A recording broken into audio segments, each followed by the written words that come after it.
Aka, hali ham xurmolarni ko'rsatyapsizmi? Xudo xolasa Ramazon boshlandi. Xurmo bilan tanovulni boshlaymiz.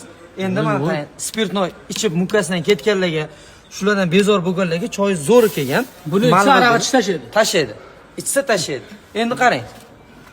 Yazva oshqozonni eng qiynaydigan og'riqli nuqtasi. Eroziyalar, dori ichib yoki spirtnoy ichib qiynalib oshqozoniga ozgina puturayotganlarga mana shu choyimiz juda ham foydali.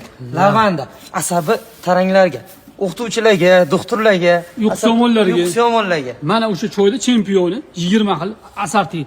Mana roza bu ham juda ham zo'r. Eronniki. Endi mana buni qarang. Mana bu gulni. Voy, vo. Liliya guli o'ta foydali. Jigar kasalliklarida, asab kasalliklarida siz bilan bizni qiynayotgan oddiy choy ichib davolanaman degan insonlar uchun keyin bu emizikli ayollarga sutni ham ko'paytiradi. Voy, vo. Eng foydalisi. Ana qara. Klimaks davrida eng foydali gul. Ayollarimiz uchun maxsus. Klever, krasniy klever. Mana o'sha jasmin hidini qara. Bay, buni turishini qara. Buni yetkazganga rahmat, senam bo'ladi. Mana o'sha asalda ta'mi keladigan choyimiz. Buni ichganlar so'zlari shirin, o'zlari ham shirin bo'lib yuradi, xudo xolasa. Asalga o'xshab yurishadi. Do'konimiz o'sha Qator Tolobtiy bozor. Sizni har doimgidek baraka topsin, umidjon kutadi. Ajavani dodasi keldi. Ma'ruf Ajava nomi. Ma'ruf Ajava deydi. Haqiqiy Madina Munavvarani o'zidan keladi bular.